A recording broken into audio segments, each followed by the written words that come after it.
Hey everyone, this is Michael again, and welcome to my Night Raw review. And tonight's Raw was from the Thompson Bowen Arena in Knoxville, Tennessee. And of course, this is the Fallout show from Clash of Champions, which was last night. And I gotta say, tonight's Raw was a shitty show. It was a garbage show, in my opinion. Well, we did have a really good King of the Ring final match between Chad Gable and Baron Corbin. But also read in an article stating that Vince McMahon, Triple H, and Kevin Dunn were absent from Raw tonight, and Paul Heyman was running the show. Now, really, do you really think Vince wasn't there tonight? Are you sure? Because if Paul Heyman was there, Paul Heyman would have put on a decent Monday Night Raw tonight. Yeah. But Paul Heyman being there, this Raw happened tonight. Man, it was garbage. It was a garbage show. But sorry if I sound a little nasally to you guys. I have a cold. I feel like shit. I felt like shit all day today. Throat was bothering me. Now my nose. But let's get started with the Raw review. Let's not waste any time. So, Raw opened tonight with Seth Rollins coming out.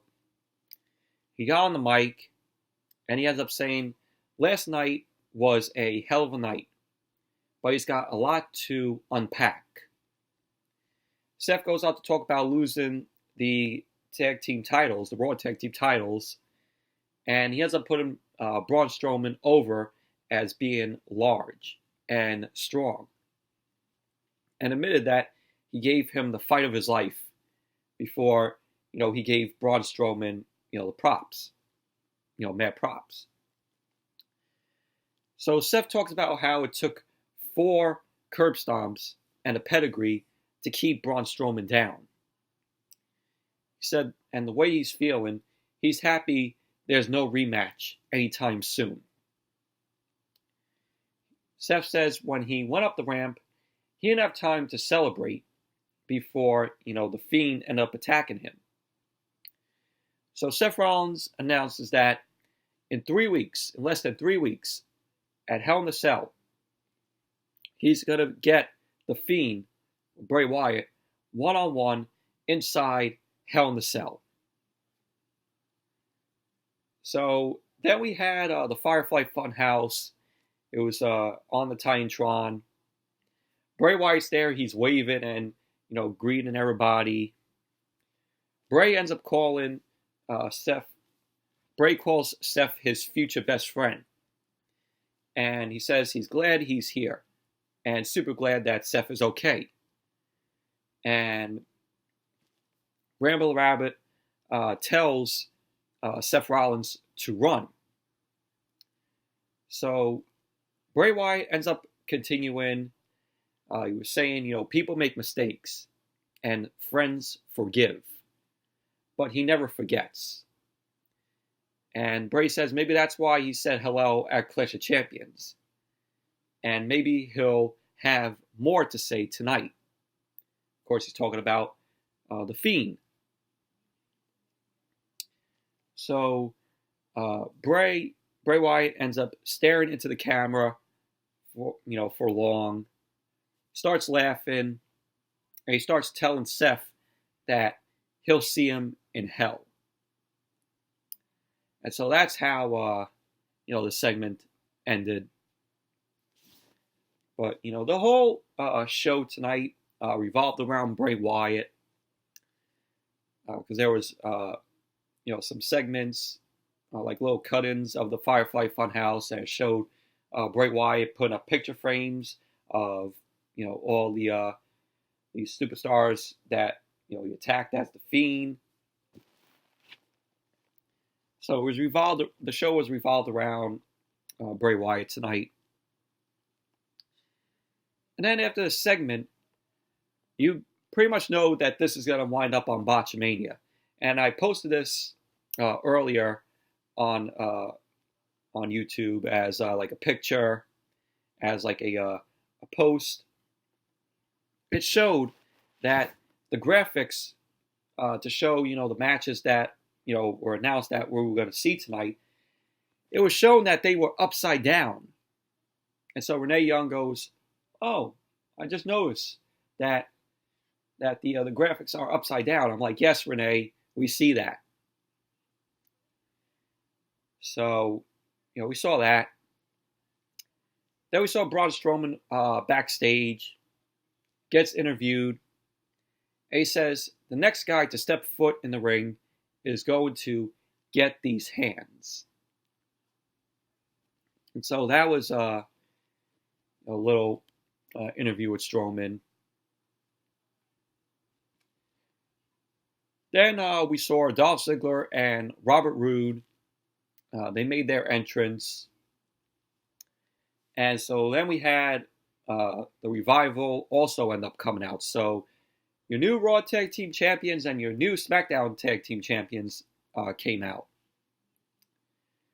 So Robert Roode says, got on the mic and he says, when he and Dolph decided to become a team, nobody could believe it. Of course, we didn't believe it because this was WWE throwing them both out there because WWE doesn't have any more tag team guys. The whole tag team division is dead. What other tag team is there? So Robert Roode invites us all to take a good hard look at greatness. And then Braun Strowman comes out. The Revival end up taking the fight to Strowman, on the ramp. Strowman ends up shrugging them off, gets in the ring, goes after Dolph and Robert Roode. They end up running away. And, Strowman ends up pouncing for Scott Dawson, pounces for Dash Wilder. He's just, shoulder tackling Scott Dawson, Dash Wilder, Dolph Ziggler. And then Robert Roode runs away. So pretty much that was basically that.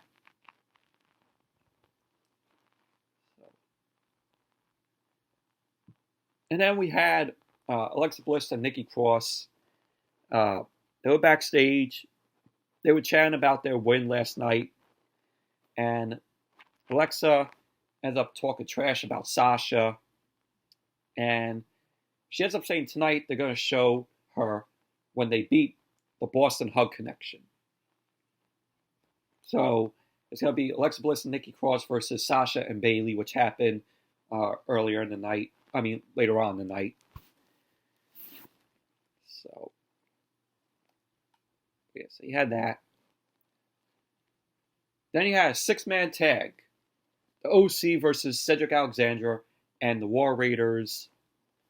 The match itself was very meh at best, in my opinion. The OC ended up getting the win. Styles ended up hitting the phenomenal forearm to Cedric Alexander. You had the post-match, the War Raiders and the OC ended up brawling in the ring. You had Gallows and Anderson standing. You had the double leg from I think it was Hanson, and AJ ends up going to the top, and Cedric Alexander ends up recovering. Cedric Alexander looked like he was going to take down AJ Styles from the top, and AJ Styles end up delivering the Styles Clash from the second rope onto Cedric Alexander. So pretty much right here, Cedric got beat by AJ Styles twice. Last night and now tonight. So this means that Cedric Alexander, a lot of people saying that they're burying Cedric, but Paul Heyman likes Cedric Alexander, so let's see what happens with Paul Heyman. He'll probably give Cedric Alexander something there, something as Raw goes on. So there might be something for Cedric Alexander since Paul Heyman is behind him. So just getting the tissue. Sorry about that. Just getting the tissue here. So yeah. Well, excuse me, guys. From having a cold. So, but all in all, the match itself was very meh at best, in my opinion. So then we had footage of something that happened earlier today with R-Truth. R-Truth was visiting a museum, and he gets approached by Kane, Glen Jacobs, mayor of Knoxville, and R-Truth ends up thinking that Kane is Larry Bird, or Glen Jacobs, Mayor Glen Jacobs, and Glen Jacobs corrects R-Truth and offers R-Truth a personal tour of, Knoxville by limousine. And so that was pretty much basically the footage that we got. But something's going to come out of it, which eventually did happen in another video footage. So, and then we had the King of the Ring finals match. Baron Corbin versus Chad Gable. I gotta say, this was a good match. This was a really good match. It was probably the best match of the night, in my opinion. Chad Gable, very entertaining here. He ended up locking in the ankle lock to Baron Corbin. And, you could definitely tell that there were shades of Kurt Angle there. He also, at one point later on in the match, locked in the ankle lock. And, sat down like Kurt Angle did by locking it in. Baron Corbin was trying to get to the ropes. Chad Gable ended up, dragging back Corbin, but Corbin still got to the rope. And sadly, in the end, Baron Corbin got the win. End of days on Chad Gable. Sorry about that, but I was saying Baron Corbin got the win. End of days on Chad Gable. So you go, Baron Corbin wins the King of the Ring finals. I mean, it was a good match and all, but God, Baron Corbin, King Corbin, win the King of the Ring. Unbelievable. Unfucking believable.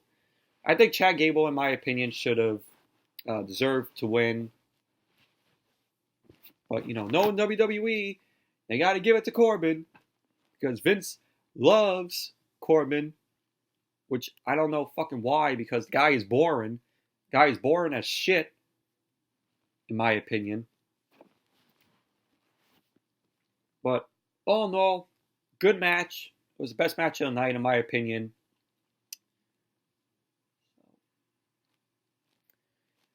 Then we had the Street Profits.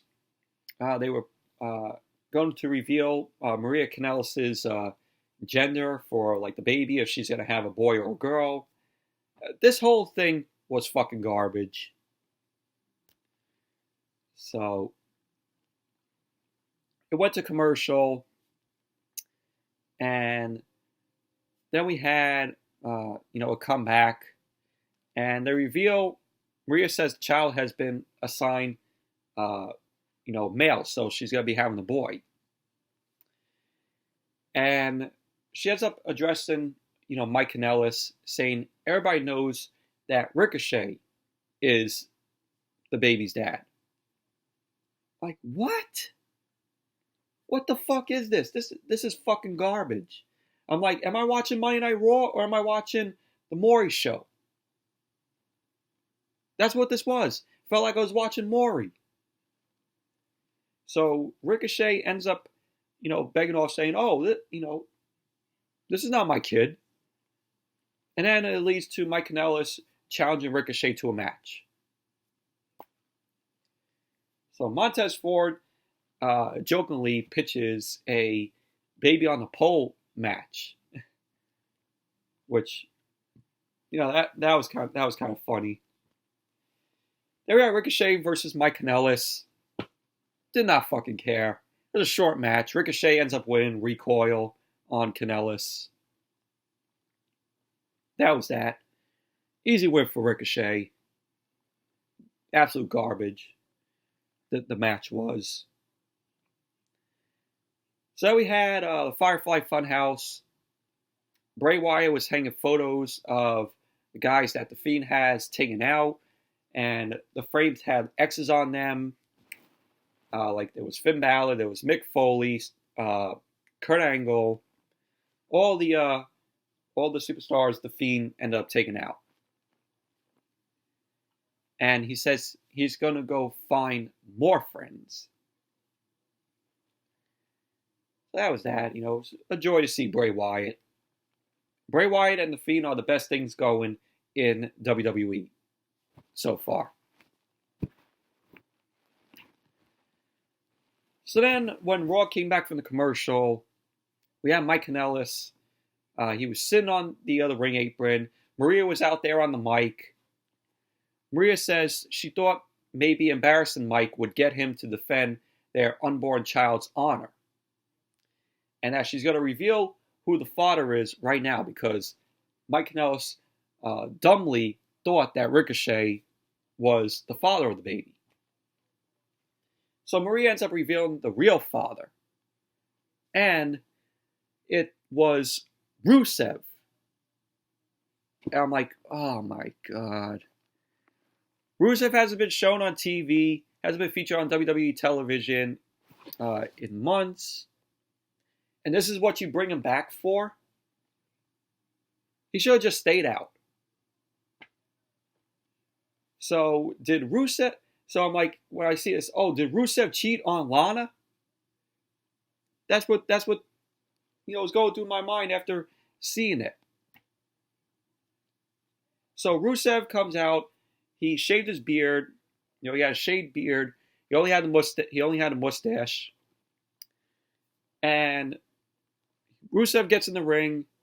Mike Kanellis doesn't want to fight Rusev. And he congratulates Maria to try and get, he congratulates Maria on, having, the baby, Mike and her having a baby, or whatever the fuck. This whole shit was a clusterfuck. And Rusev ends up taking down Mike Kanellis, throws Mike Kanellis into the barricade, a few times, throws Kanellis into the ring. And then we had a match. Rusev versus Mike Kanellis. Garbage. Rusev wins. Accolade on Mike Kanellis. I mean, what more can I say about all this? It's fucking garbage. This has Vince McMahon written all over it. That's what it is. It has Vince McMahon written all over this shit. Fucking garbage. And a clusterfuck. Like I said, am I watching Monday Night Raw or am I watching the Maury show? Ricochet. When it comes to Maria Kanellis' baby, Ricochet, you are not the father. That's what I was basically seeing. It was like the fucking Maury show. Even though I like the Maury show though, watch it every day, when I'm off from work. It's a guilty pleasure for me. But then you have Rusev come out. Oh, when it comes to Maria Kanellis' baby, Rusev, you are the father. That's what this whole shit was to me. Ah, damn. Well, enough talk about this whole garbage ass shit. This fucking garbage. Then we had another video package with R-Truth. Kane was taking R-Truth on a tour of Knox County. And they went into the college football stadium that's there in Knoxville, which I don't watch college football. I'm not a fan of college football. So Kane beckons a police officer to come over. R-Truth ends up asking him if he's RoboCop, which was funny. It got a little chuckle out of me. And he says he is not, in fact, a RoboCop. Kane ends up saying to R-Truth that he is a referee. So I'm like, oh, here we go. Here we go with the 24/7 bullshit. So R-Truth runs away. He stupidly runs into the goalpost. So Glen Jacobs comes over there, rolls up R-Truth. There you go.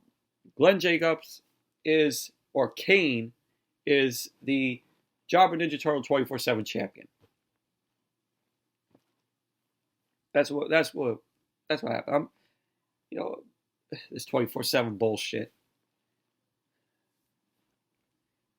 So, moving on. Next, we got Rey Mysterio versus Cesaro. Before the match got underway, Cesaro was on the mic. Cesaro ends up telling Mysterio that Mysterio should have listened to his son, Dominic, who he will beat to hell, just like he's about to beat Rey to hell. So that's what Cesaro had to say on the mic. Rey Mysterio goes to attack Cesaro. Cesaro ends up shrugging off Mysterio. And the match got underway.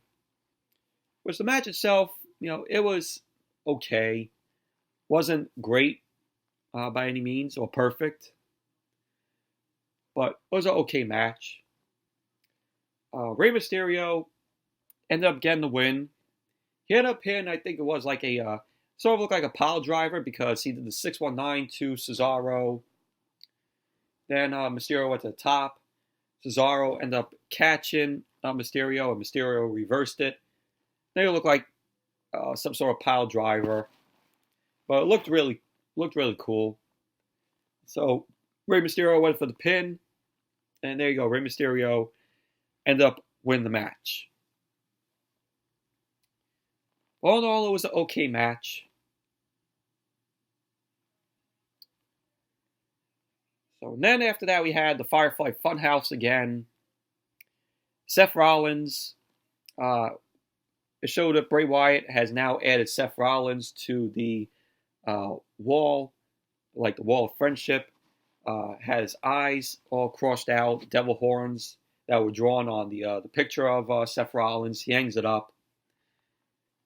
So that was basically that. But like I said, this whole Raw was centered around Bray Wyatt and the Fiend. So then we had the Authors of Pain. We had Authors of Pain promo. Oh, the Authors of Pain. They're not. We found them. We were like, oh, where's AOP? Where's Authors of Pain? They were nowhere to be found, but they appear tonight, and it looks like that WWE is giving them like a refresh with them with the Authors of Pain, and like to start them over. And they were wearing suits. They weren't wearing their vests. So they were just dressed in suits. And they were talking about how hard they are in their language. They weren't talking in English. So, but we're going to get this repackaged now with the Authors of Pain. Hopefully WWE does them right and not fuck them up like they had.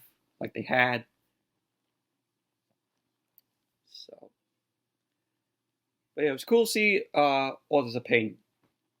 Since we haven't seen them on TV in a while.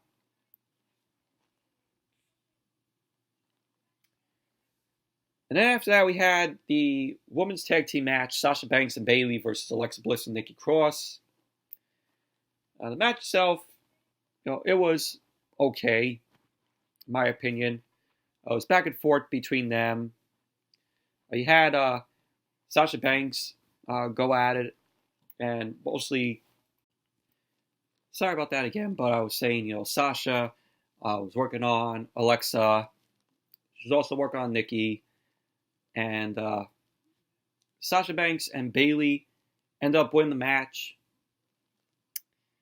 You had post-match, Sasha goes and retrieves a chair from the outside. Becky Lynch comes out with the chair. And both her and Sasha, they have like a swinging chair fight. Both of them didn't get hit by the chair. They were just swinging around until one of them gets a chair shot first. Then Bayley ends up coming in with a chair. And then, of course, Charlotte has to be there. Charlotte comes out. She boots the chair out of Bayley's hands. Charlotte then picks up the chair, hits Bayley with it. Then we saw Becky and Sasha in the ring. Becky then ends up hitting Sasha with the chair. And basically, that was that. But match itself, it was okay, in my opinion.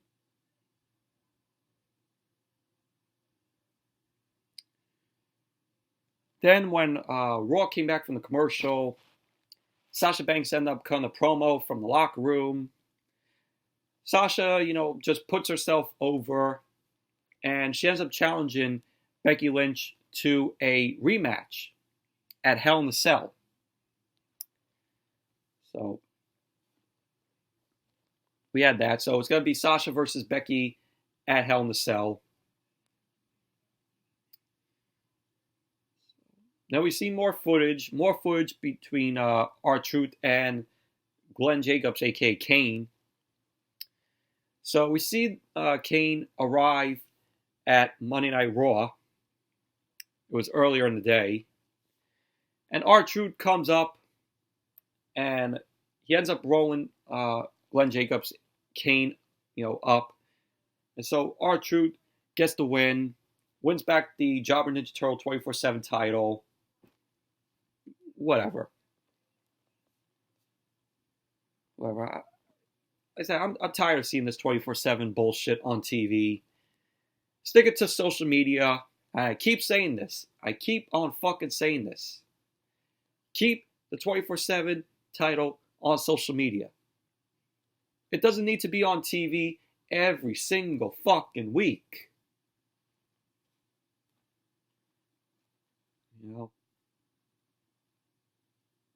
I'm tired of seeing it. So then Kane ends up going to chokeslam R-Truth. And R-Truth ends up begging off by pointing out that, that he's the mayor and that Kane has too much work to be the Jobber Ninja Turtle 24/7 champion. So, Kane is like, yeah. And that, R-Truth is right. And Kane was like to him, oh, let's go enjoy the show together. So they both end up walking in the arena. And that was the end of that. So garbage with the 24/7 title. And then we had Becky Lynch. She ended up cutting a promo backstage.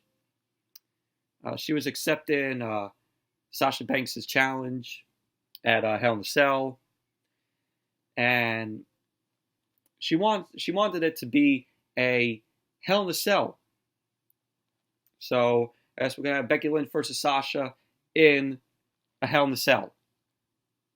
So that's going to be awesome. That's going to be awesome to see. So we had that. Then we had Lacey Evans versus Dana Brooke. What more can I say? Absolutely boring match. Lacey Evans got the win. Lacey Evans ended up pinning the woman's right to Dana Brooke. And then, just like Natalya, Lacey ended up locking in the sharpshooter as a message for Natalya. So Dana Brooke ended up tapping out. And there you go. Lacey Evans won the match with the sharpshooter. Yeah, like, who asked for this? Who asked for this match? Who asked to see Dana Brooke? Well, Natalya wasn't available tonight.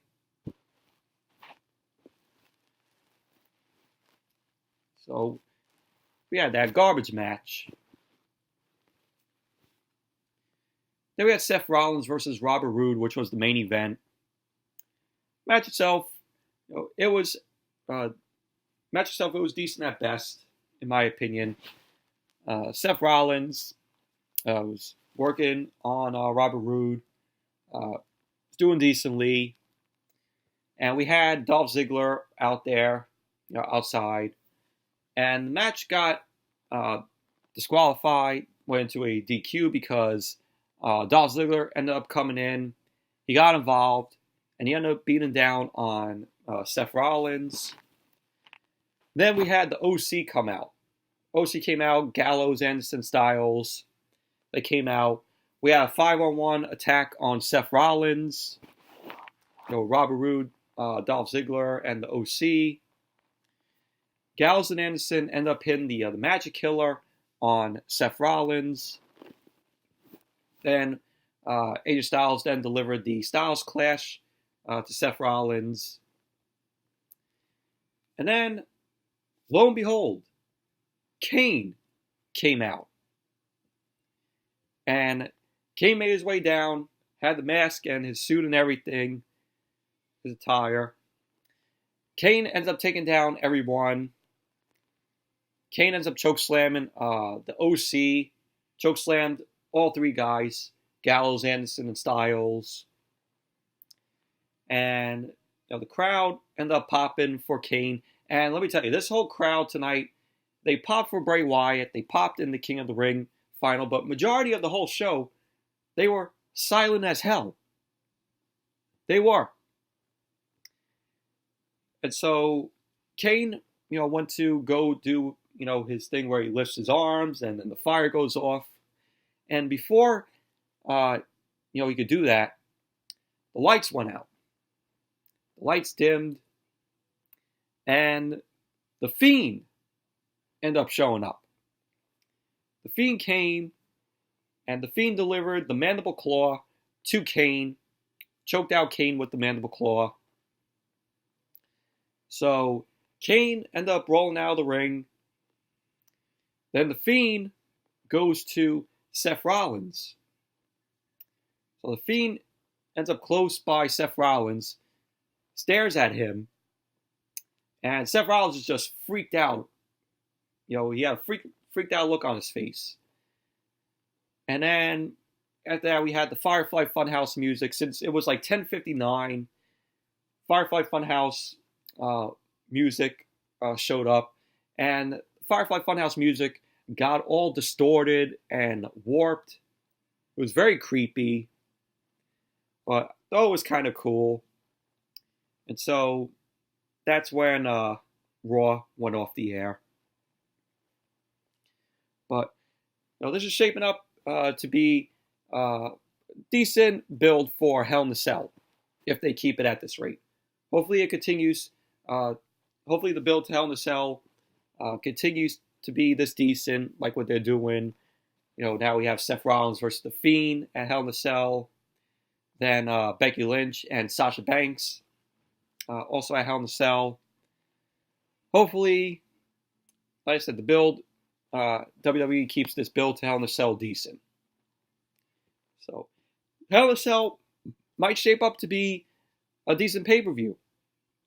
But who knows? Hope it will be. So, but all in all, that's it for the Monday Night Raw review. Thank you all for watching. Hope you all enjoyed this review. I tried to get to do my best with this review, even though I have a cold. So glad I got the review out to you guys, and not do any review because feeling this way and having a cold. At least I got the review out to you guys.